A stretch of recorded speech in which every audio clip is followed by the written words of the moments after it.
distorted it. Now you think you wanna rock it, twirl somewhere orbiting.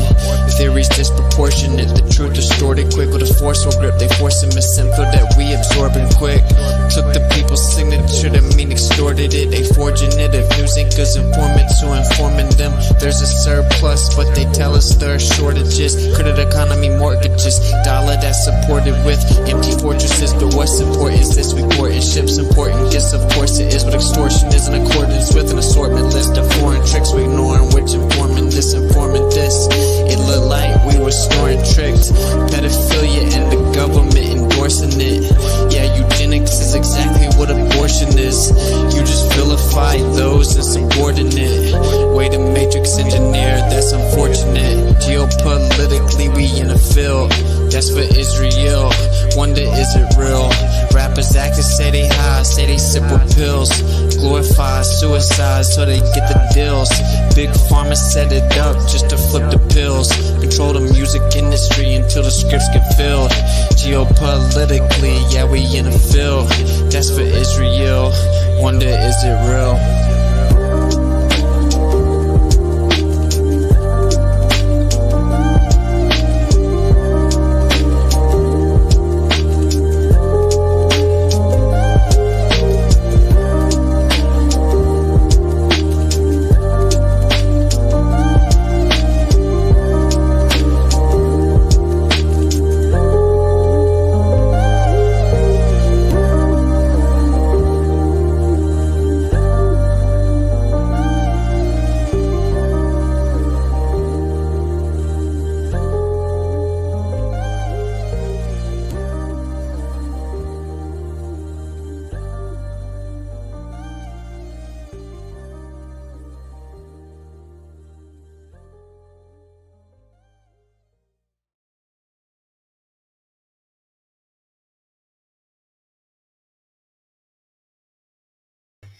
In a world where we're going to probably make some people spiral because we're going to shatter their misconception of the unseen existence, HaShamayim, which means unseen existences.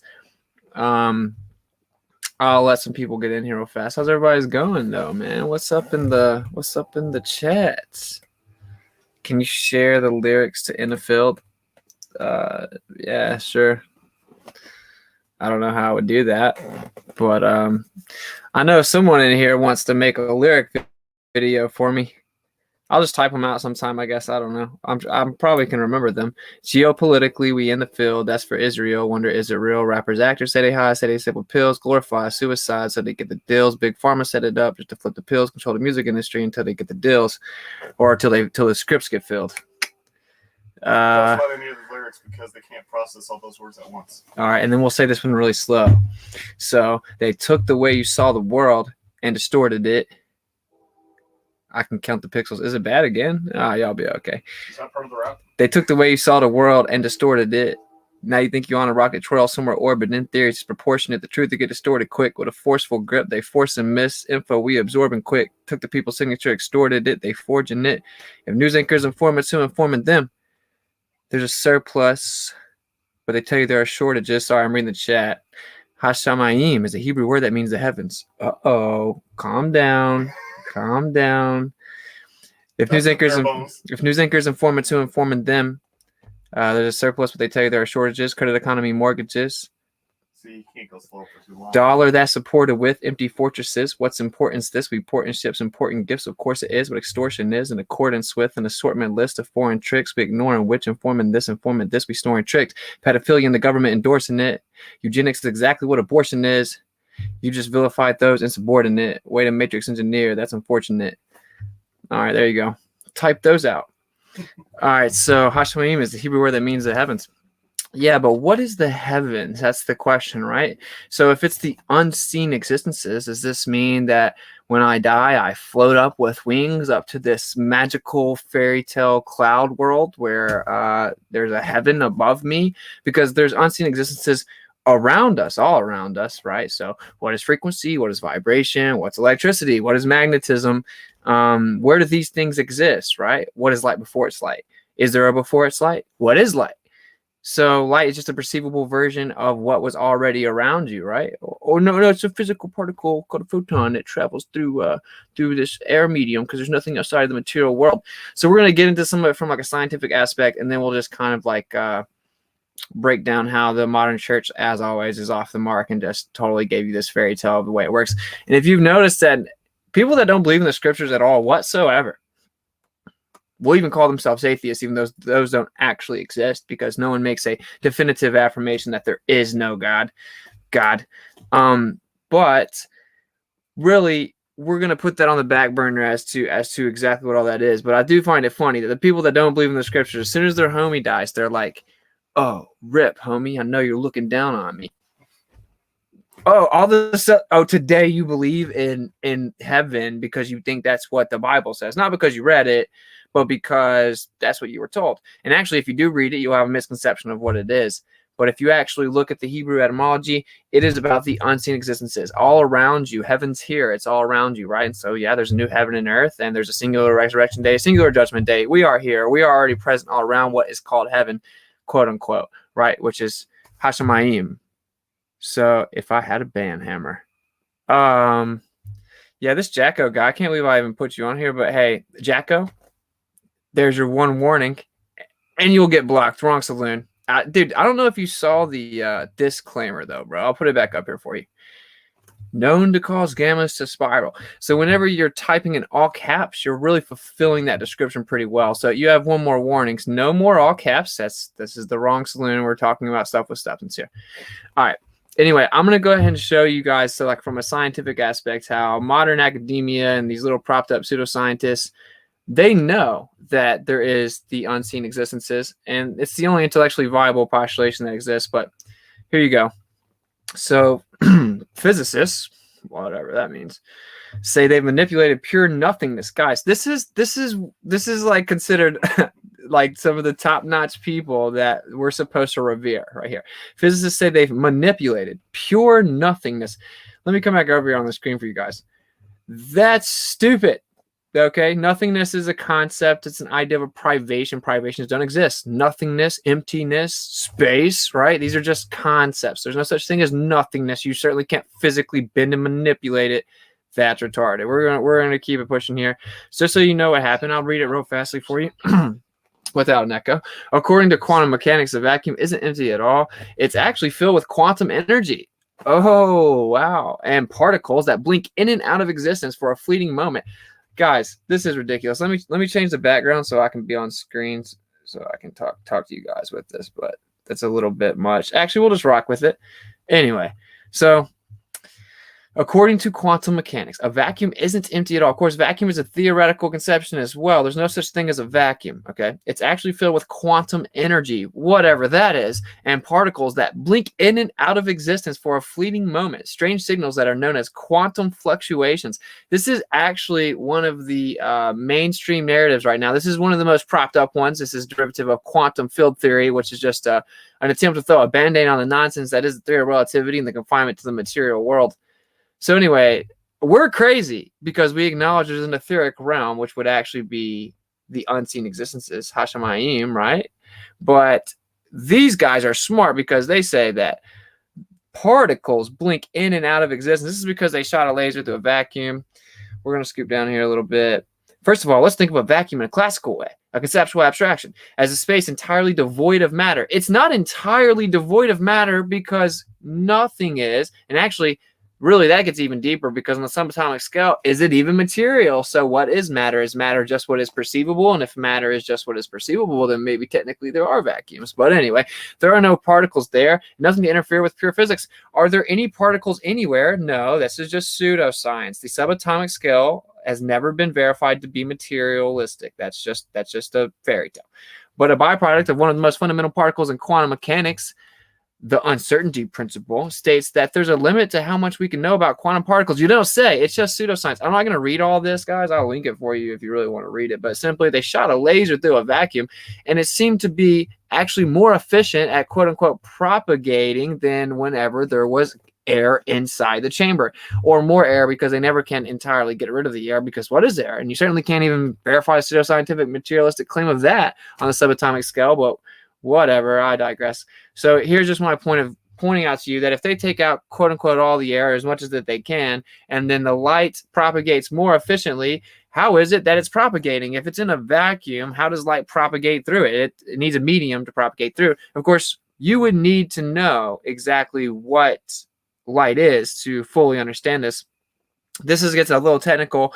I'll tell you the way that I see what light is without the spiritual undertone, right? So if you're going to try to like explain it with the carnal mind, okay, light is actually the medium that's already there, and it is being excited. That's it. Okay, sounds simple, right? So the excitation of the background medium illuminates, and that's what we call light. So you introduce energy into the background medium that's always present, and then light, we perceive light because of the illumination of the medium that is excited. That's all it is. Okay, so yeah, light is instantaneous because it's already there. If something's instantaneous, it isn't traveling, is it? No, it's not traveling from point A to point B, a little physical particle called the photon. That's stupid. That's pseudoscience. It's just already there. It's all around you. All you're doing is exciting what's all around you, part of the unseen existences, and it's becoming perceivable. That's what light is, and this explains the non-locality of light. If I don't want to get too technical in the stream, it's not really a big deal, but the non-locality of light, right? Everyone's heard of the double slit experiment. Oh, the light doesn't ever do anything until it's there. It's a particle and it's a wave. Sometimes it's both. Sometimes it's neither. Sometimes it's just one of them. It's stupid. Waves aren't things. Waves are movements within a medium, right? So if I'm in a pool and I move my hands and then there are waves, well, the water's moving. You just put movement into the actual medium that was present. Light's the same way. It's nothing more than a transverse movement of the medium, and you've excited to where it's perceivable. People call the speed of light our illumination rate, right? So our illumination rate they call the speed of light. Simply, you perceive the light at a certain rate. There's a certain rate that it becomes illuminated due to excitation. Of course, it would be proportionate to the amount of energy introduced into the medium, and they call that the speed of light. That's all it is. So then when you perceive the light, you shoot a laser and it comes back to the sensor because of the energy input, and based on your perception of the excitation of the medium, they quantify it, assuming a materialistic nature on the subatomic scale. So I think a lot of the people here are actually pretty smart. They follow what I'm saying. The stupid globers that I get drug into debating, they'll just say that that was word salad, but it wasn't. It all meant something. It's very simple. So light isn't some physical particle that travels from point A to point B, and a wave isn't a thing. Okay, a wave is a transverse movement. It's a type of movement that is in the medium. You have to have the medium. The laser shot through the vacuum chamber, and it was more efficient reaching the other side. Well, it's because there was a medium there. That's why it propagates. Of course, if you understand why I'm putting this in parentheses, again, it's the assumption of a speed, which is travel from point A to point B. So anyway, we're going to move on to another screen share real fast. This is just to show you that the only intellectually viable, even from the carnal mind, the only intellectually viable postulation is that there is an etheric realm. That's what I'll call it for intents and purposes, an etheric realm, the unseen existences, okay? And then we'll get into the misconception of how that's been taken away from you, so you kind of don't know what's going on. Let's look at the pseudoscientific history here of how they've propped up this fairy tale world. So the Michelson Morley sound waves need a medium through which to travel. In 1864, James Clerk Maxwell showed that light is an electromagnetic wave. Therefore, it was assumed that there is an ether which propagates light waves. This ether was assumed to be everywhere and unaffected by matter. This ether could be used to determine an absolute reference frame. So here we go. I'll also link this for you. But this is basically where everything changed. Okay, they were forced with the decision of whether or not they were going to acknowledge this background medium that is obviously there, or they were going to have to throw out the heliocentric model's assumption that the Earth is spinning and revolving. Okay, because of these vectors, you would see a differential in the phase shift of the perpendicular light rays.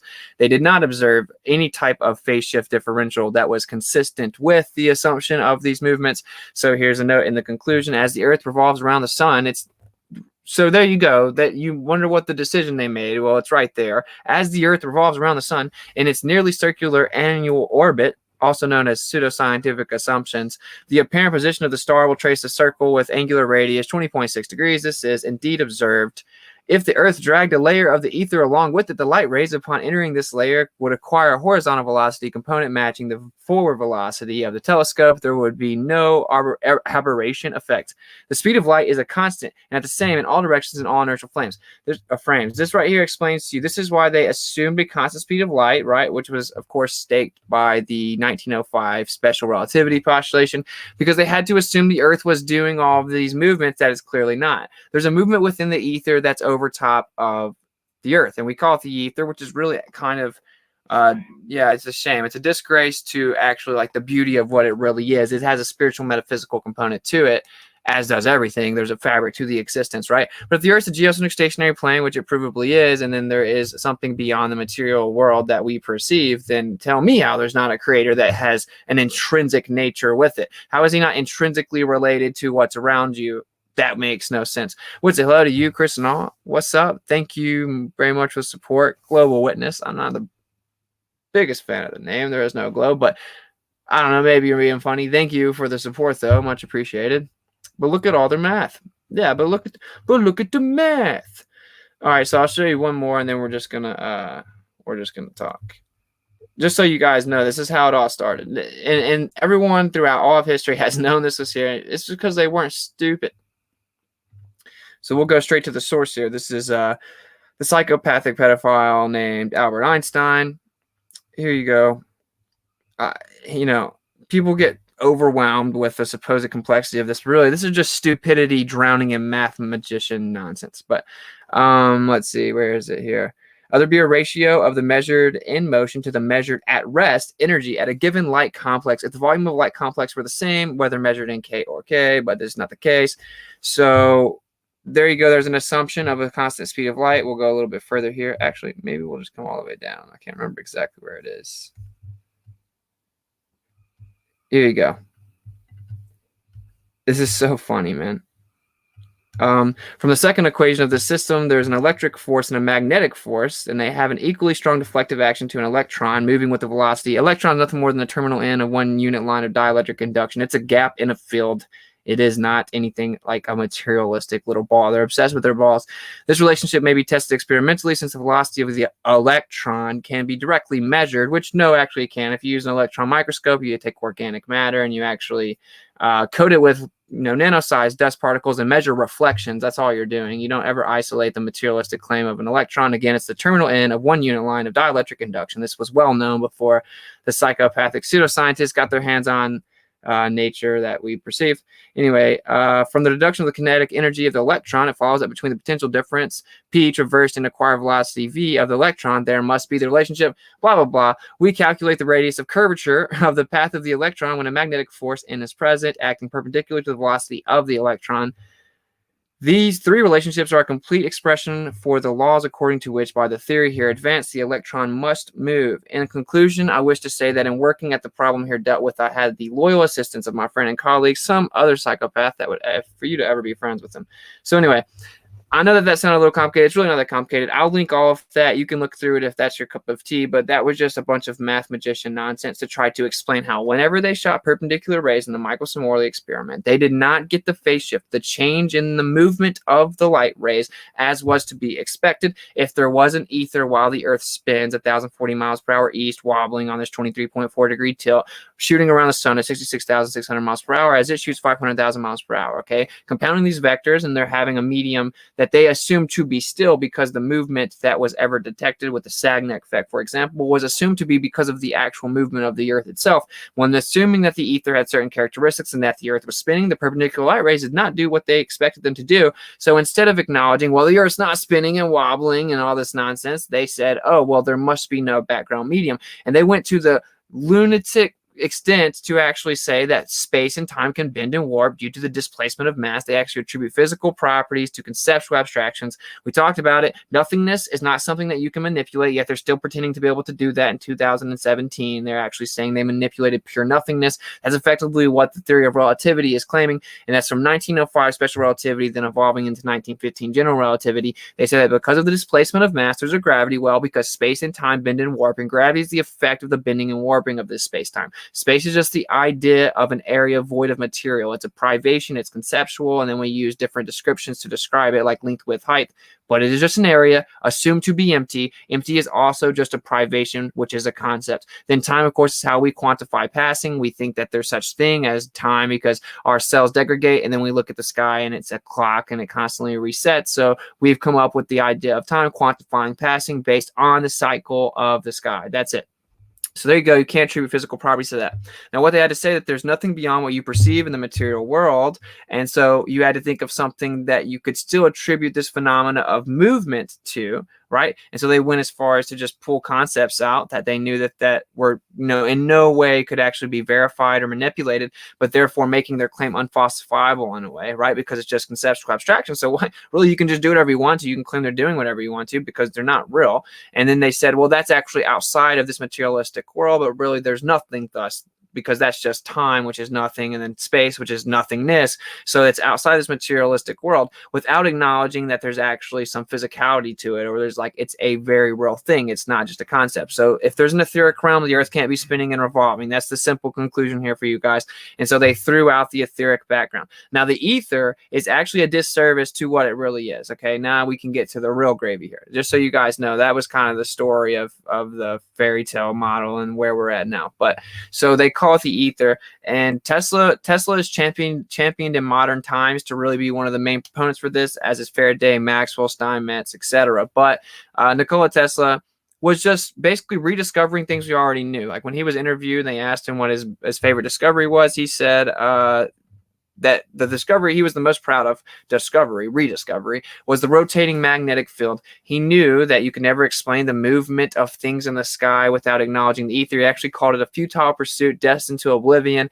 And he also said that what we call the ether is actually thousands of times more dense than the perceivable material world or the air, because the air and the matter itself is actually a gaseous form of the ether, this being known because of the efficacy of propagation of sound waves.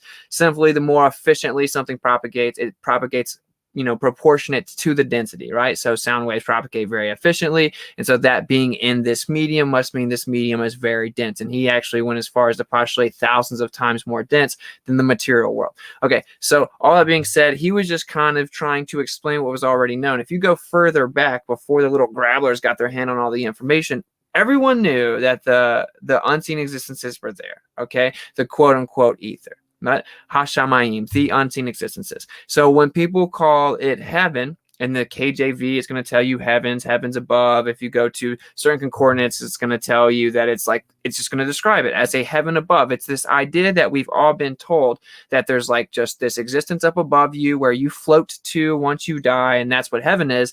But the truth is, it's all around you. Everything's all around you. You have metaphysical capabilities because you're not limited to your physical vessel. You have a spirit and you have a soul. Your heart doesn't pump blood. It's actually a magnet. You have an electromagnetic aura around you, which is why they don't want you closer than 6 feet together, because it actually compounds just as magnetic fields always do. So actually human interaction is very important.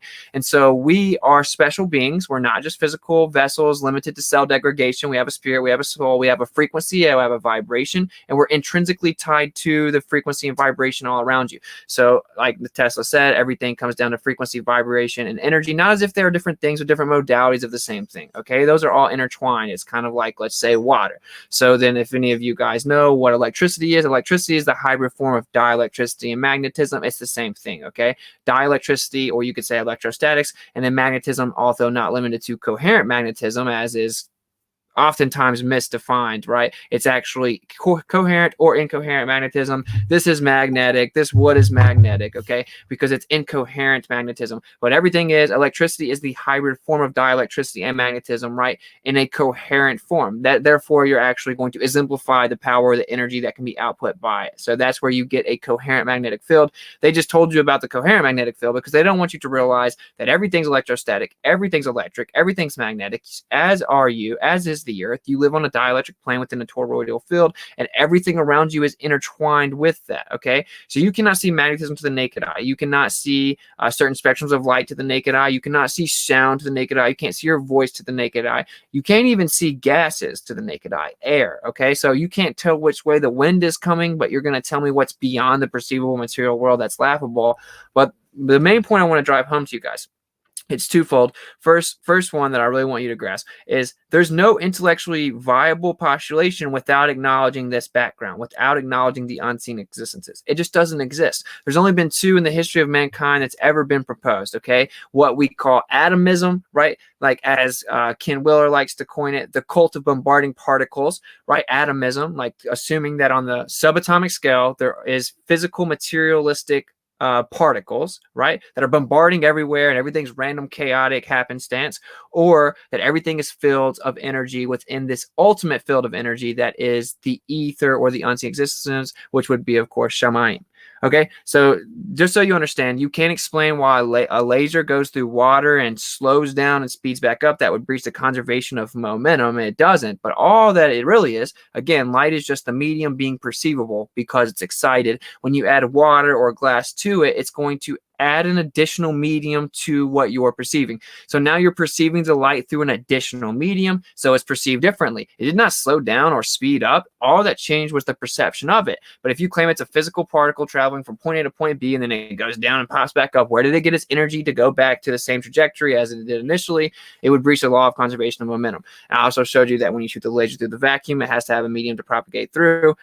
You can take a magnet and you can take an old-fashioned TV. You can walk like 80 to 100 yards away, and just by moving the magnet, when you add a vector to the magnet, it will actually affect the TV all the way down the street. What's that magnetism going through? When we know that the supposed magnetic field's reach of that ferromagnet is only just a small little field, say like a couple feet in each direction, then how do I affect the TV 70 yards down the street? Well, the magnetism is propagating through the ether. But we have to do away with the ether because the ether isn't even what it's truly called. So there's the first part I want to break down to you. I think I've kind of beat it into the ground. I don't know why my comments are not loading. I'm getting salty. But anyway, so now that we've covered that, understand this is a very real thing. This isn't some like fairy tale that people just talk about. There must be something, this woo-woo kooky idea that there's nothing out there. There literally has to be. There's not another option that you can even postulate that could possibly explain the observable phenomena that we have on the earth. Okay, the comments reloaded. It's about time. So there you go. Now that we've got that out of the way, we're gonna talk more about the importance of it, right? Because the modern church and just modern religions in general, they give this idea that, well, everything that we perceive is all there is on the local scale, and then there's this place called heaven above you, right? And that's all there is. It's just all materialistic world, and then boom, it's different. But it's all around you. It's all around you. You can tap into it. You have intuition. You have dreams. People can jump into what they call the astral plane. People, and I do not suggest this, take psychedelics to take glimpses into this and to pull back the veil a little bit. But you do not need any of that. And what you actually need is to just grow with the Father, and then you're going to be able to rein this power in. And we're actually given a list of instructions in order to do that. So you can see that things are changing a little bit. It isn't the cookie cutter Christian doctrine of how there's heaven above you and people picture this guy on a cloud with a beard, and then you float up there as soon as you die with angel wings. There's a guy with the book. He says, "Oh, nope, you didn't make it." Then he throws you into fire and you burn forever. That doesn't happen either. You cease to exist. And so it's as if you never did exist. And that's a pretty terrifying idea if we're going to be honest, right? So we are intertwined intrinsically with everything around you. So what you emit is actually going to have a physical effect in the world. So you can actually manifest things. You can actually affect material, like material objects. Levitation isn't a crazy like fairy tale, but these are things that you're supposed to rein in when you have the power to do so. And dare I say, most of the people in the world, certainly today, they don't have the responsibility to have this power. But it's important that you understand that it's there. And it's important to understand that it's been known that it's there, that the scriptures tell you that it's there from the very beginning, that's been misdefined so you wouldn't understand the true importance of it being all around you, so that when they come and they tell you some of these secrets as if they're enlightening you and they're giving you some superpower, and now here's the way that you can rein in your power with the metaphysical realm, you cannot fall for that because you don't need them to do any of that. We've known that it's all around us. It's inevitable that it's all around us, okay? So the reason they've set the world up, at least in my assertion, so that you think it's just this materialistic confinement, there's nothing outside of it, is so when they come and they acknowledge to you and you start to answer these question marks you've had and you've known your entire life, like, my dreams seem awfully real, and sometimes they're super vivid and they seem real, and then sometimes they seem real, like the Globers never keep it. And sometimes even people have mastered being able to kind of manipulate their dreams, right? Or manipulate what it is they perceive as dreams. We have intuition, just like I got in a car wreck and my mom immediately called me, said she had a feeling that something bad happened and asked if I was all right. How did she know that? How do we have dreams, intuition, memory? Science, quote unquote, cannot explain any of this. This is because they're operating within the materialistic claims, like as in nothing outside of matter can exist. They call the electron a little bitty ball, and actually they say that in a certain state it effectively isn't a ball once it's in an atom and all this other nonsense. But the truth is, it's just the terminal end of a dielectric line of induction. It's just like if you had a dotted line, it would be the gap in the dotted line. It's an energy field. The photon isn't real. That's a dielectric pulse, right, within the transverse movement of what we call light, which is the medium that's already there, and that's why it's instantaneous. So it's just a pulse of energy that we perceive because of the excitation of the medium. The certain energy that's put in there makes it perceivable and it makes it illuminate. All of these things are not like some invisible fairy tale that just elude your comprehension and just only smart people can understand it. And you look around, you can't trust your senses because you don't see something's there, but there must be something way smaller than I can see that's a little physical material ball that's bouncing around. No, you can't see it, but it's still there. And that raises lots of questions, like what happens to water when it turns into gas? And this is, honestly, I keep this in the chamber a lot because this is a big flat earth talking point, but you can't even validate and verify the materialistic claim of the gas particles. Can you isolate a gas particle for me? Can you prove that on the subatomic scale there are gas particles that are material little balls? You cannot. You cannot. We know that gas fills the available space and it expands right into the brinks of the confinement. That's real, right? It fills the available space, but you have no proof that it's a bunch of little material balls just bouncing in all directions. That isn't real, man. And no, water isn't like two little balls and get with another ball and boom, there you have water. This is all pseudoscience. This is because that's the only way they can explain some of these things like water, which they will never be able to fully explain, like it's sentient, guys, if you haven't put that together yet. Because they have to come up with this like pseudoscientific fairy tale. They have to invoke this idea of a materialistic nature on the subatomic scale to explain phenomena because they told you that there's nothing outside of that. And honestly, it does appear on the surface it was because of a devotion to the heliocentric model, but that is just part of it. Okay, it's way deeper than that. They don't want you to know that you have a spirit. They don't want you to know that you're intertwined with everything. If he is part of everything, if the creator, the Father, is part of everything that exists, and you are part of what exists, he's a part of you. Yes, you have a part of the creator in you, as does everything that exists. Okay, the entire unseen existences is basically the glue that holds everything together, and that is intrinsic with the creator. Okay, it isn't just fitting into this like scientific box of calling it the ether, a medium. This is just the technicalities our carnal mind has come up with to explain the phenomena, but it's way deeper than that. It has a spiritual, metaphysical importance. Okay, I want a full bowl of electromagnetic wake word saw with an extra heaping ladle of gravy. I'm just saying that.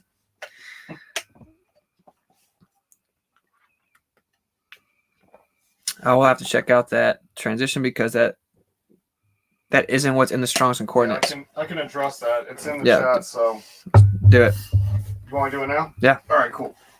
All right, so Mr. Anderson, you're right. You're asking the right questions, man, for sure. Like, what's the references? How do I get to where I got? So when I started looking at interpreting the scriptures for myself, because I think every translation is hijacked by the religious nonsense, the theological premises that they have preconceived, and then when they're looking into the translation, they're like, they see Shemayim, they write heavens, just, ipso facto, matter of facto. So what I did is I taught myself how to read Hebrew, and I was looking at all Hebrew words have a root word, and the root word of Shemayim is Shem. Shem is, Shin Mem, which is used for there, then, name, characteristic, what is the contents of breath and air, and like all of these different things have the root of Shem. And then the Shemayim means that it has an interaction with water. So Mayim is water.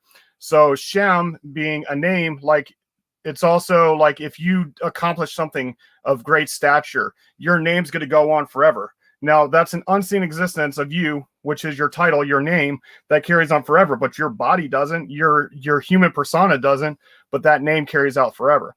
So the unseen existences it's not just going to say, as a definition, unseen existence. What I'm saying is that every instance where it uses Shem, it's describing an unseen existence.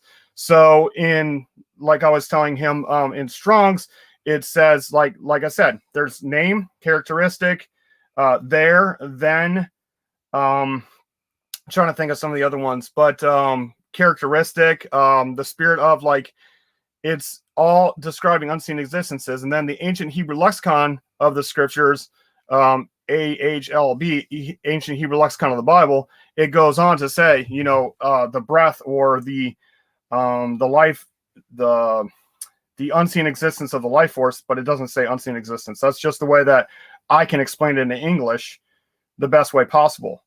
So I'm going to go to Genesis 1:1 on my phone here, and I'm looking at it from KJV, if you can see that. And then I'm going to hit heaven, and heaven's going to come up as Shamayim. I don't know if y'all can see that. Mm-hmm. All right.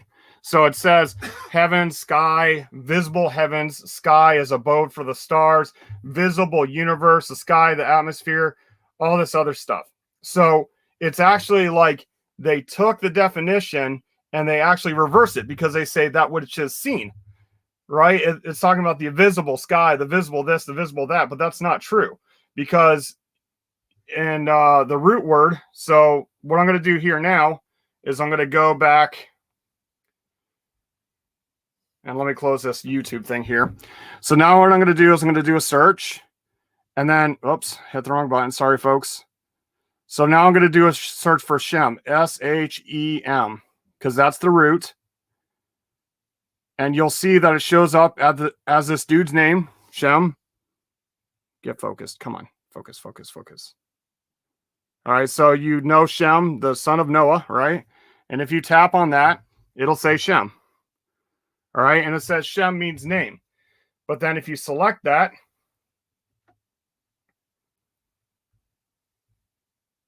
so I'm going to go, sorry, folks, this takes more than a second. Taking the gravy. Yeah.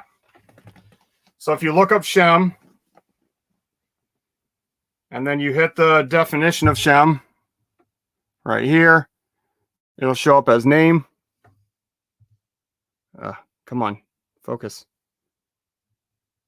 Well, you can kind of see it there, name. And then if you select it, and then what you want to do is you want to swipe, or you want to look at other words that begin with Shem, and you can go back, and there's quite a few of them, okay? So this is Shem. It says that this one's pronounced Sham, as there, thither, from there, thence, then as an adverb of time. It's a primitive particle rather than the relative for transferred of time, then, thither, thence. And then the next one is name, reputation, fame, glory, name as in designated of G-O-D, but Elohim, position, memorial. So these are all unseen existences, okay? So then what I do from there is I will go, now I came up with the unseen existence definition myself just by looking up every instance of the root word and trying to figure out, like, all of them, what do they have in common? And these are all unseen existences. So that's what I came up with in my own study, my own mind. And then I found this dictionary, which is the ancient Hebrew lexicon of the Bible, and it shows the meaning of root words. And if you can see there, the first one is breathe or desolate, because the wind or breath of someone or something in its character. So breath, desolate, Hebrew names are given words to describe a character. The breath of a man is a character. What makes one what he is? The name of an individual is more than the identifier, but the descriptive of his character of breath. There, used to identify another place that is not seen. Sky, the place of the winds. You know, these are all unseen existences. And then when those unseen existences move, it's called ruach. Ruach is the word translated as spirit, wind, and breath in Hebrew. So unseen existences is the Shem, and then when it's in action, it's called ruach. So go down my rabbit trail, see if you find out what I see. But if not, that's between you and Yah. Thank you very much, bro. Yeah, so there you go. Guys, just look, if you look at the Hebrew word, you can see that it clearly doesn't mean that there's nothing around you until you get to the top. Every time it's used to describe something that isn't seen. Okay. So when you're looking at the context of creation account, then you'll understand that it's the unseen existence. It's the incorporation of everything. It is everything that isn't seen or perceived, which makes sense. And I just broke down to you how that's the only intellectually viable way that we exist. And so also it stands to reason hyperlogically that the creator is intertwined in everything. Okay, so it is everything that you don't see. So no, you can't fully explain water, and no, you can't explain what happens when it turns into gas. No, you can't fully explain electricity or magnetism or vibration or frequency. You'll never fully explain these things. You can't. Okay, you cannot. And this is something that people don't want to hear, but it doesn't matter. You're never going to get the full answer. But that does not mean, this is the thing. This is what frustrates me, right? Even from like an intellectual perspective, when a lot of flat earthers like to basically intimidate people from having this conversation. What is science? You have to. They're real dogmatic about it, right? So ether's just a fairy tale. We can't prove it. Don't talk about it. It's like, no, can you?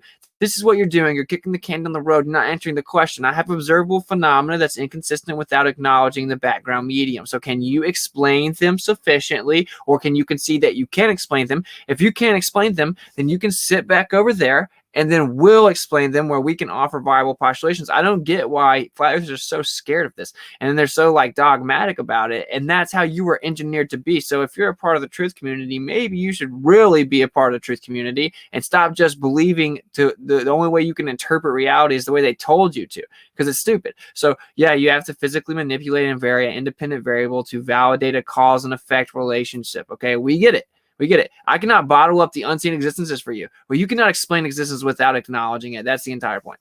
A little, okay, yeah, I'll just jump in here really quick. A little thought experiment is people will think, heavens is like in the sky. And I let people like wander down that little brain path right there because I asked them, how far down does the sky go? Because they say that, when you go up in the air, you're not hitting anything on the way up. You're just going up, up, up, up, up. And that's the sky. But what is the bottom of the sky? Well, it stops as soon as you hit that physical object, whether it be a ground or a building or a tree or anything else like that. That unseen existence stops as soon as you hit the physical realm. And so how far down does the sky go? All the way down to the physical form. Yeah, he's like, okay, so I'm listening to who's that? Like, dude, he showed you the phone. He's using the phone to show you and prove to you what the Hebrew root was, bro. Because I've had the conversation with him numerous times without his phone, man. And then we check the phone and we check the concordances and we check the Hebrew words, and it's always what he said it is. You can look it up yourself. I think that that's what we both encourage you to do, right? Is to diligently study it and study the Hebrew words. But the point here is that they have told you there's nothing outside of the material world, and then they've misdefined what heaven is. And everyone thinks that there's basically, because for one, we're closer to the truth as flat earthers than the typical person, because if they believe in the creator, they think he's like billions of light years away or something. And no, at least you acknowledge that, yeah, where he resides is thrones right above you, but he's still all around you literally too. And you should know that. If you know that the creator's real, how would you not know that he's in the fabric of all things? How would he not be? How else could a creator exist with the world that we have? That makes no sense. And so it's stupid. The words of Yeshua says, how do you know that the spirit is there, right? The spirit is like the wind. It goes to and fro and you don't see it, but you do see the effects of it. So yes, you do visually see the unseen existence in its effect. You see the effect of electricity. You see the effect of magnetism, frequency, vibration. You see all the effects of them, but themselves, the actual things that cause these is in the unseen existence. Yeah, I guess it's just unseen, but we can perceive it through other mediums. I'm not sure exactly what you're talking about, but when we perceive light, for example, that isn't an unseen existence. That is seen, okay? It's a perceivable version of what's already there. You're a perceivable physical version of what's all around you. Are we not putting this all together? Everything is intrinsically tied together, okay? And there's a certain vibrational pattern. There's a certain spectrum of vibration that manifests as what we call matter, the material world, including your body, okay? We reside on a certain frequency and vibration in which we have physical bodies, okay? We have physical matter. Nikola Tesla knew this as well. Everyone back in the day knew this, okay? And I always tell you guys what he said just to kind of put this into to idea of how this all could work, even from, because I know a lot of you guys just can't wrap your mind around the fact that scriptures are true, but we're going to get you there. We're going to get you there, even if we have to break through your cognitus with intellect. Okay. So what Nikola Tesla says is that whenever the ether is thrown into infinitesimal prodigious whirls of velocity, which is the fancy way of saying really fast, very small whirls of velocity, okay, it manifests or turns into matter. And if that energy was to ever reside, it would revert back into the ether. So that's how we, in addition to that, that works perfectly with everything that we know, that even this matter that they told you, like this wood or glass or rubber, they told you that isn't conductive. Well, it is. It's still electrostatic. It still has a vibration to it. Okay. Everything does. If you were to completely eliminate the vibration within the spectrum of what we call vibration, which is the material world's confinement, it would revert back into the unseen existences. We are intertwined in what's all around us. So the Creator's right here beside you. He's not leaving you hanging. He's not trillions of light years away, and he isn't limited to just being up above you either. He's in everything. He's all around you. Okay. That's the point that I want you guys to realize. Heaven is all around you. Okay. But of course, he resides in a specific location, right? As we perceive it, but he isn't limited to that specific location. And hopefully you guys surely understand that isn't that complicated, even though it sounded contradictory. You're just trying to put a box of confinement on the Creator, which is stupid. Okay. Like you can, what can Yah not do? That's what I want you to answer. So he's all around you. So like, yeah, you will feel the spirit of the Creator. Yeah, you will, because I know it's real. Okay. Because he's right there. It's like, he's just right there, bro. He's all around you. It's understanding that the Shamayim is the unseen existence and the Eretz is the physical plane. That's why Genesis 1:1 makes so much sense, because he created the unseen existences in the physical plane, and you need the unseen existences for the physical plane to exist.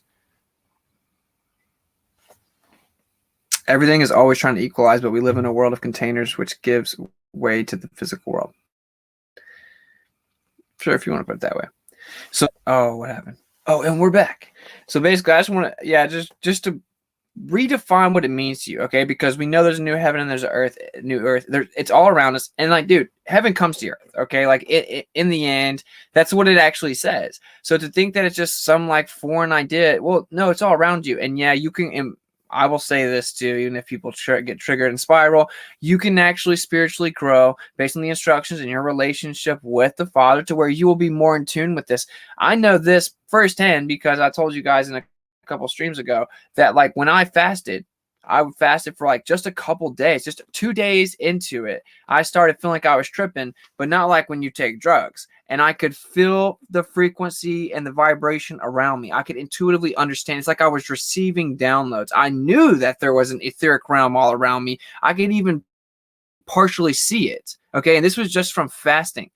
So like, and it was fasting because I didn't want to, not so I could lose weight or I wouldn't be sick anymore or anything like that. It's because I wanted to focus on the Creator. I wanted to know what he was trying to tell me. Okay. And it's got a lot of clarity with different things. One of them being that I would not be accepted by the apostate church, but actually that they were apostate and I would actually end up having to rebuke them. That was one of the things that particular experience came with for me. But either way, it's like immense clarity. Okay. And it was because I had basically removed some of this veil or some of this wall that blocked me off from understanding the messages from the unseen, right?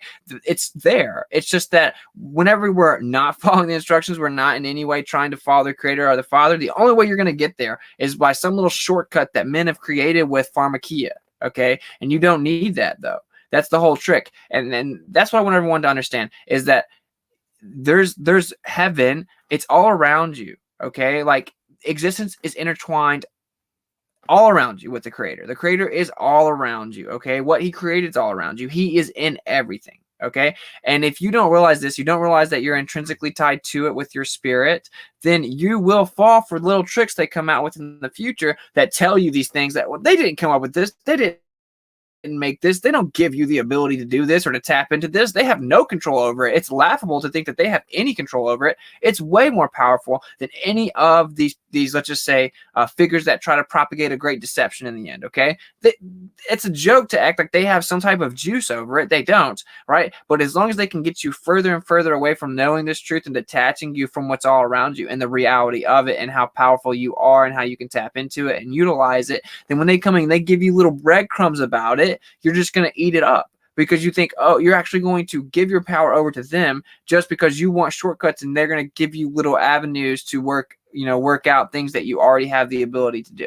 So that's why I think it's super important. In addition to that, every single time I ever get on Facebook and I see that someone has passed, it's like, RIP, homie, I know you're looking down on me. It doesn't say that. It says that there's a resurrection day, there's a singular resurrection day, there's a singular judgment day. Okay. And so it's all around us, and heaven comes to the earth. So I don't see where you get that you float up with wings and then you hover over people and what they call heaven, and that it's limited to this idea that you can't fully conceive of, right? Because only in this modern world is what we're talking about inconceivable. Throughout all of history, people have known this, okay? That there's frequency and vibration. These are not things that you see with your eyes. You can't see magnetism. You can't see dreams. You can't see memories. You can't see intuition. And this is one of the major ways that we actually communicate with the Creator, because it's all around you. It's unseen. And so you can actually receive, let's just call it for intensive purposes, electric downloads, right? But they don't want you to know this. They don't want you to realize what's all around you.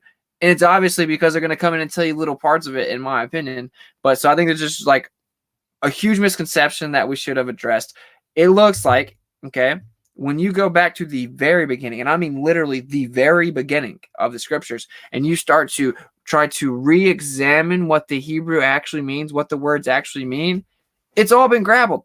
It's all been grabbled from the very beginning, so that you don't fully understand what's all around you, the power that you have, how serious this is, how very real this is. So there you go. There's my take on all that. And I broke it down from you from even like an intellectual perspective. And so now what you're going to do, if you have to acknowledge that there is a background medium, I will say, if you still can't acknowledge there's a background medium and you just want to like stick your chest out and say you can't prove it, well, you just sit there and twiddle your thumbs, because you're not going to learn anything. Okay. You can't come up with any other option. But if you're just going to, those people aren't even ready for this conversation, okay? But for those of you that maybe are willing to at least acknowledge that it is clearly the most viable option, even intellectually, just with the carnal mind, right? Then you should ask yourself, like, well, what is that? What is that? Because if that's what's holding everything together, how is that not immediately tied in with the Creator? How is that not immediately tied in with where you would ultimately go as being a part of it? It's pretty simple, like logical conclusion here, right? What we have is part of what is all around us that we don't see. We have it inside of our bodies, our physical vessels. We have our spirit, okay? It's intertwined with everything around you. So is it really that far-fetched or this crazy leap to think that you would go back to reside with the entirety of what you have a small portion of, right? So they always want you to look up and like think about fairy tales and think about this and that, because they don't want you to realize what's going on. It's all around you. It's like a raindrop being part of the ocean. There you go. Raindrop being part of an ocean. And we're all just like fish in the water that don't know what we're in. And basically we are in water, but we're just in like that's what blows my mind about water, is there's like perceivable material version of water in this realm. And then it's like we are in like another version of water. And then it's like even beyond that, there's even more water. So, and then like up above us is a different type of water. And it's just like how the fish don't know that they're in the water. It's insane. It's like there are layers to this water game, bro, and it's deep, and it's, pun intended, it's deep. And it's so people are talking about fact checking. Well, first you have to know the rudimentary, idea of Hebrew, because all Hebrew words have root words, and root words are 2 to 3 letter words. No root words are longer than 2 to 3 words, or 2 or 3 letters. Sorry. So, I mean, you have to get a rudimentary understanding of how to read Hebrew. And then, like, if you look online for lessons of how to learn Hebrew and you look up root words, they're going to tell you every Hebrew word has a 2 to 3 letter root word. And so when you look at Shamayim, it's actually 2 words put together. And then, it's, you got the prefix of hey, which hey means the, okay? Then you got the root word of Shem, which I define as unseen existence. Then you have the root word of Mayim, which is waters, plural. So the unseen existences of the waters, that's the Shamayim. So it's the unseen existences all around us, and there's something about water that goes through all the unseen existences, like we were just discussing. So, yeah, I don't know if that helps you to understand. It's really hard to wrap your mind around this, but it wasn't that I just decided, hey, I'm going to make a new definition up for Shamayim. No, that's not what it is. What I did is I'm like, okay, where did they get the information to translate Shamayim as heavens? And then if you you learn about Hebrew root words, and what I did is I was like, okay, I'm trying to wash my brain of all the preconceived ideas of stuff that I heard in church, or the way that the Jews explain it, or anything else like that. Where when I started learning Hebrew for myself and I started learning about these root words, this was before I even attempted to do any translation.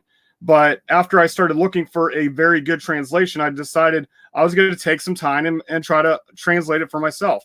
It took me an entire year of, you know, I'm not going to say like I went all day. I would say like 2 to 3 hours every day, breaking apart what the like pure mechanical bare bones definition in the Hebrew would be if you were to translate the scriptures.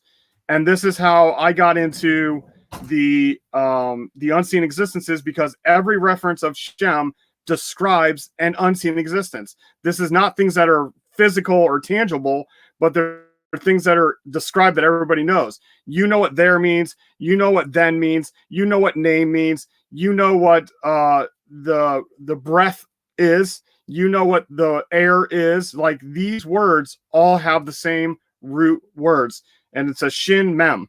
All right, so do your due diligence. You know, take your time with it. If it doesn't resonate with you, let it go, man. But I'm telling you, it has very intensely changed the way that I look at scriptures.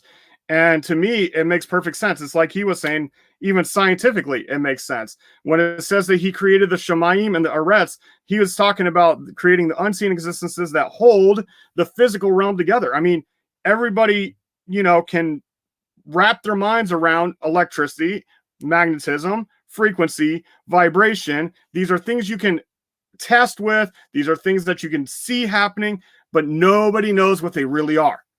They're unseen existences that control the physical realm. All right. And there's more unseen existence than there is seen existence around us.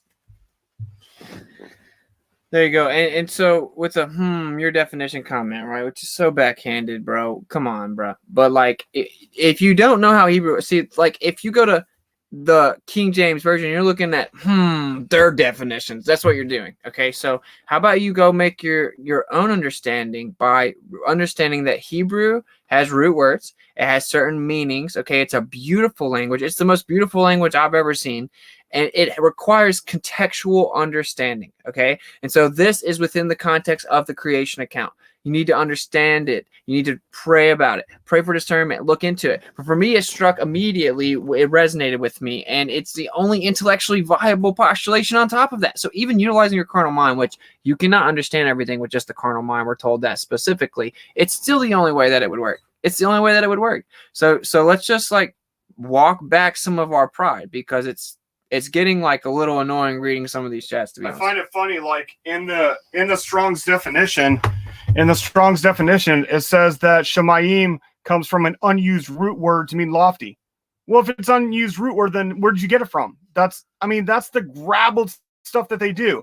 And it talks about, oh, well, they must have just thought this because it was like a loft to watch like the clouds go in like a dome formation. This isn't Strong's Concordance, okay? This is not scientists. This is a theological premise of what they understood the heavens to be. It has nothing to do with definition. If you actually look at the definition for the word Shem, every definition is a description of an unseen existence. Don't take my word for it. Check it out yourself, man. That's the whole point. So that's what this channel's for. It's not for like, dude, that's what trips me out, man, is with all of these streams here lately, because I'm hitting like hard subjects with you guys. Like, people just spiral and they want to start regurgitating what they've been brainwashed to think. You're a flat earther, bro. How are you still doing that? You've broke out of so much indoctrination. Why don't you just take a step back and realize you think that they lied about every single aspect of your life, but they left the most important aspect of your life not grabbled? It's ridiculous. The King James Version is super grabbled. We need to get back to the language, and we need to look at the Hebrew meaning of him, and it takes a lot of time. It comes with a lot of humility. You're not going to know everything. Most people, this is just like, dude, perfect analogy. This is why a lot of globe earthers can't accept the fact The Earth's not a magic spinning cartoon ball that defies physics, because they've been given a whole lot of answers, okay, preemptively, without the actual knowledge to have the answers. They've been given fairy tale answers. You've been given the same thing with modern Christianity, who've made up all kinds of fairy tales, but there aren't the real answers. We're now forced, due to a limitation of knowledge, because of all the grabbling of the scriptures, because it's super important and it's the truth, now that you've got to walk it back. You've got to realize, in order to accept the truth, we have to acknowledge what we don't know. Sometimes the most intelligent thing you can do is the efficient acknowledgement of what isn't known, so that you can start to grow in knowledge. It's a whole thing. Yeah, it isn't the easiest, most comfortable, preferable answer that we literally are going to take forever to get through Genesis to understand what it really means, because it's been so grabbled. But it's just the way the cookie crumbles, my man. Like, it's okay. Yeah, we don't know exactly what the sun and the moon are. That doesn't make them some terra firma sphere that's spinning around that we never observed moving, and that they're actually just coincidentally exactly the same size in our sky, while the sun's 400 times bigger, but coincidentally exactly 400 times further away.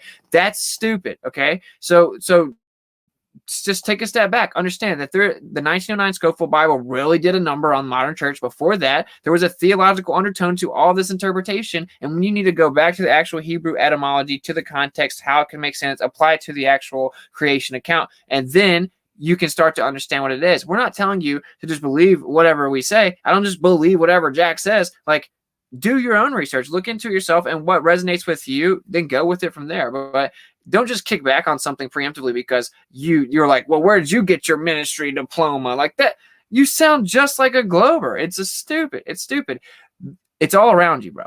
The Creator's all around you. He's intrinsically part of all around you that you cannot see, okay? We know that that's there because you can't explain observable phenomena. He made it so abundantly clear. Divinity is simplicity, okay? There is simplicity in the divinity that is all around you. It isn't complicated. It is humans that is the authors of confusion, okay? But the Creator's right here. He's right in front of you. Can you explain the wind, bro? Can you tell me where the wind's coming from? Can you fully explain them? Oh, yeah, we have wind patterns, and it's because of heat dispersion. No. Can you tell me what the wind is and where it comes from, and why does it change directions? You don't know. You don't know, okay? That's just a small... It's like he put the wind in here in the world for us to understand. Just, you don't understand it, but he's in everything. He's a part of everything. And if you've ever really humbled yourself and fasted and prayed at all and tried to seek any relationship with the Father, then you felt the Spirit. And if you felt the Spirit, where's that coming from? How? Why? It's all around you. That's the whole point. It's all around you. We're intrinsically tied to what's all around you. And we have a small little limited part of what is all around you. And it's your spirit, but you have a physical vessel that traps it. So just take it or don't take it. But I've given you different avenues to digest this information, to be honest about it. So stop dropping the title of the prosperity deity of Babylon. God is the prosperity deity of Babylon. Stop using that, please. Thank you. Yeah, it's preferable that we don't. It's preferable that we don't use that term. I mean, obviously we know what you're talking about, but it is not a coincidence. Say Creator, Father, Almighty, anything but God. It's the Babylonian deity for fortune and luck, and it's literally on the back of the dollar. So, like, you think it's a coincidence? It says "In God We Trust" on the back of the dollar, and it's the prosperity deity of Babylon. It's not a coincidence. They do trust in, like, the love of money, like luck and money and fortune. That's what they trust in. They trust in, like, the prosperity of a monetary gain. What we know is what we don't know. We need to humble ourselves before divine intelligence. Agreed. Earth first, space later. Thank you for the support, man. Well said. That's what it is. This is just a growing pattern, but, like, it's a growing process. But, guys, you already know, if you're being honest, how does that not make sense to you guys? That's what I don't understand.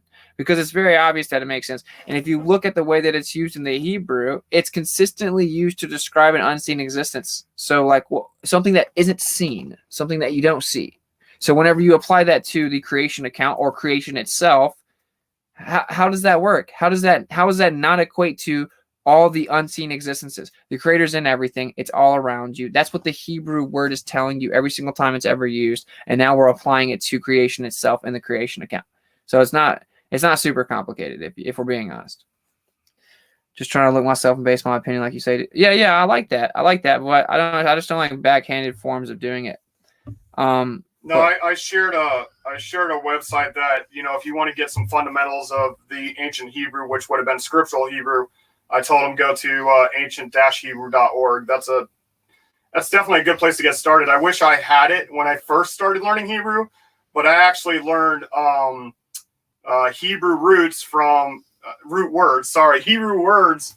I actually started with an Android app that was biblical Hebrew flashcards, and that's how I started. And then I started going on different websites learning Hebrew, and I didn't find ancient-Hebrew.org until years after learning the fundamentals of Hebrew. But I think he does a much better job of explaining the roots of words in the Paleo-Hebrew alphabet. The grabblers really do try to grabble the concordance and stuff. Yeah, of course they do. Why would they leave the most important subject alone?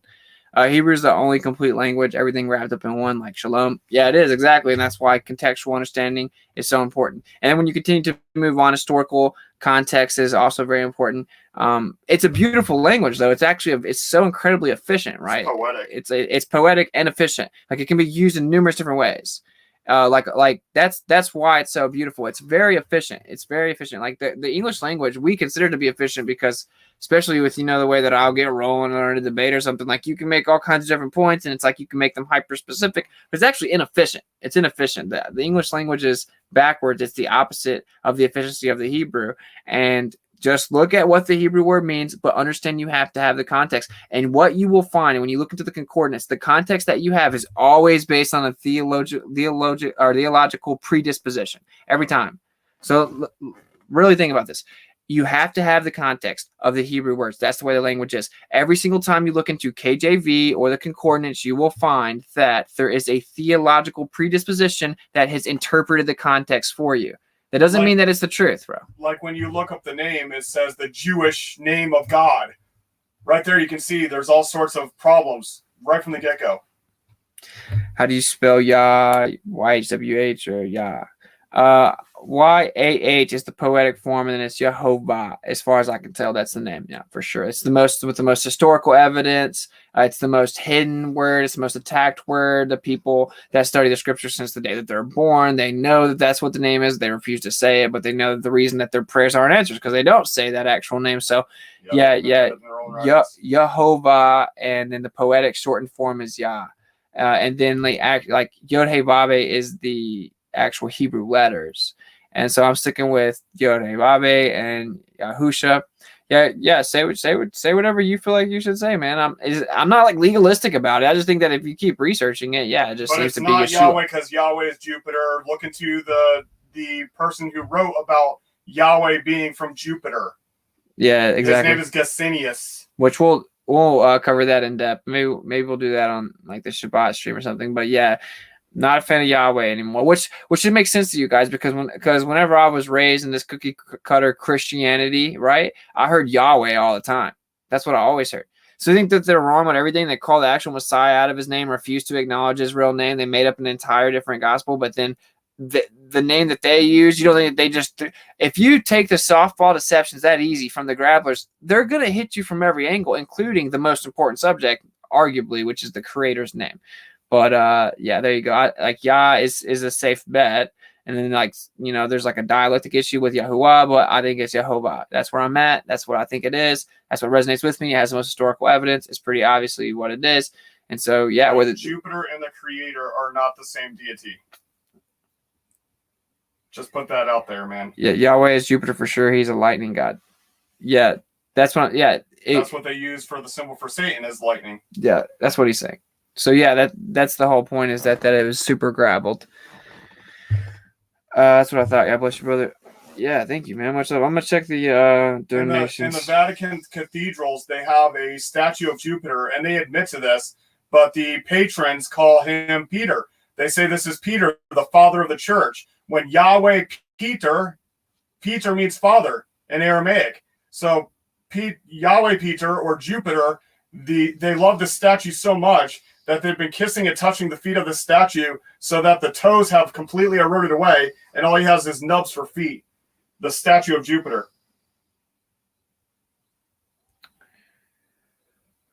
So I don't really remember what I've read or what I haven't read, so I'm just going to go back and read them. For doing what you do, my guy. Thank you, Maris, for the support. I may have already read you out, but it doesn't matter. You got read twice. Thank you very much. Much love. For Scripture Study Gravy, great stream tonight. Thank you very much for the support, Robel. It's appreciated. You're awesome. Let me come over here to PayPal. In a world, guys, take it or leave it, man. You know, like love the gravy. Kanya, thank you very much for the support. I'm glad you enjoy. Just trying to make sure your biscuits aren't dry. So there you go. Look into it. I definitely encourage everyone to look into it. It's intriguing, right? This isn't like, I don't see why this would be a big deal though, right? It's pretty simplistic idea. It's hyperlogical, and just in general, it just helps add clarity to one of these things that they've lied about with the million of other things that they've lied about. But you can definitely see the motivation and what is to gain by lying about this. And this goes hand in hand with the way they deceived us about the world, the nature of the earth. And they told us there's nothing outside the materialistic world. Well, that goes hand in hand with misdefining what they call heaven, where everyone that doesn't care about the scriptures, spit on the Torah, think it's stupid, make fun of Jesus, and well, first of all, it wasn't his name, but then they still act like Yeshua didn't even exist, right? All of these people, they all say, I know you're looking down on me, homie, because they instantly hits them whenever stuff gets real, like, oh, wow, like, they're like, my homie's gone. So they want to cling on to what they've considered heaven to be. But no, in nowhere does it say in the scriptures that when you die, you float up and look down on people. That's not what it says. So there's a singular resurrection day, a singular judgment day. I think it's important that we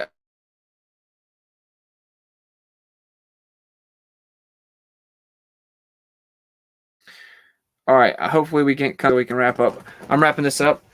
Thank you guys for the streams. I'm learning so much, and it truly is a blessing. Much love, brother. Well, thank you. I'm glad that you're enjoying them, and that's why we are doing them. Dingo's Den. Thank you for the support. It's appreciated. If anyone sends any more donations, I'll read them in the next stream. Y'all like the attire? Yeah. Pretty cool. Yeah, give them a homework assignment to do use a Bible software or even on the internet like Blue Letter Bible or something, and look up how many times it says my name and see how many times he says remember my name, call my name, swear by my name, remember my name.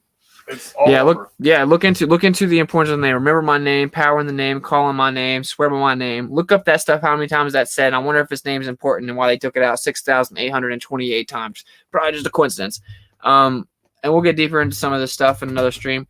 But I always like to recap real fast. So basically, I told you that there's not an intellectually viable postulation of the phenomena that we have in the world without acknowledging what people call the etheric realm, but actually it's HaShamayim, right? The unseen existences, everything around you. The creator is intrinsically tied with everything around you, and that's the only way that anything could exist. It's just literally the only way. It's the only way that light could exist. It's the only way that anything that we observe, memory, intuition, any of these things. But they told you, no, the Earth's a tiny speck of dust where everything came from nothing, and then gravity, the new deity, has actually coalesced these into perfect spheres, and that there's nothing outside of the material, perceivable world. They've gone as far into the lunacy to say that there's little material balls bombarding everywhere in this cult of atomism where everything's confined to the pseudoscientific subatomic scale where they just make up fairy tales. But there is not in any way any evidence for any of that. What they just want you, they don't want you to know that if you actually understood dielectricity and magnetism in the hybrid form of coherency as electricity, that everything's about energy, frequency, and vibration,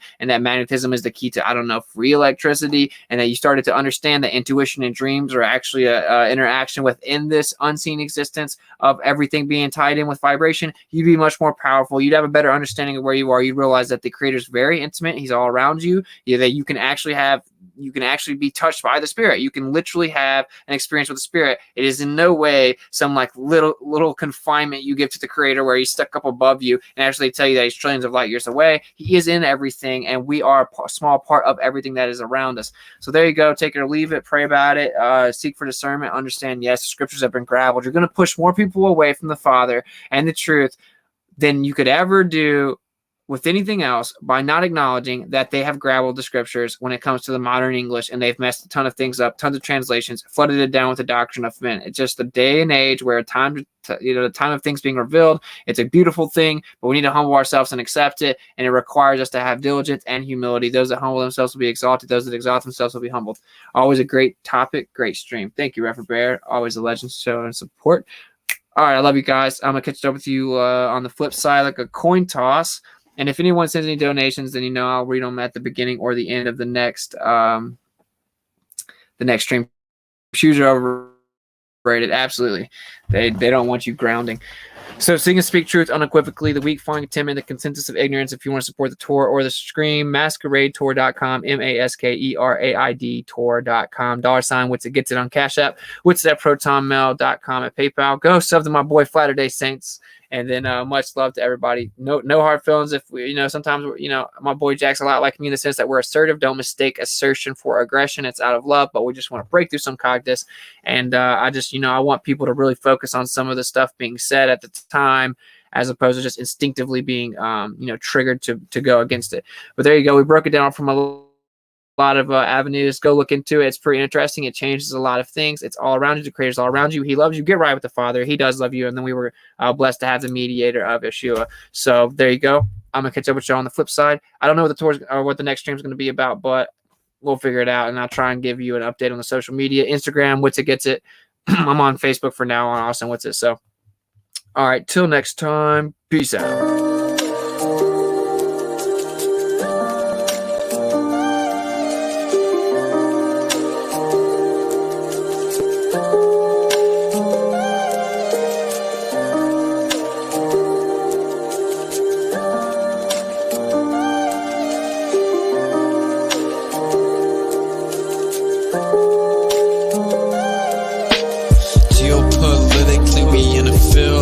That's for Israel.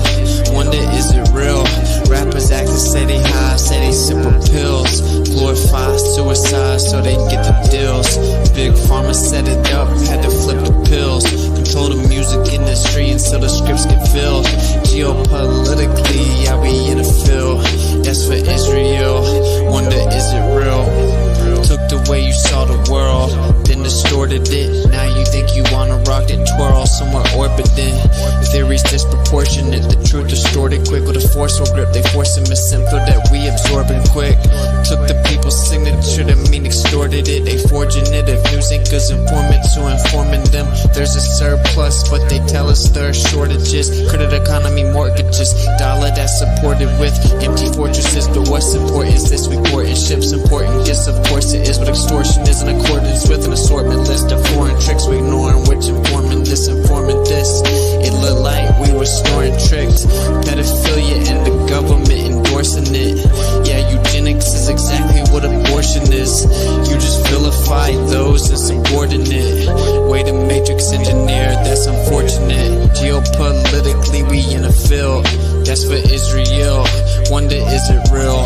Rappers acting say they high, say they simple pills. Glorify suicide so they get the deals. Big Pharma set it up just to flip the pills. Control the music industry until the scripts get filled.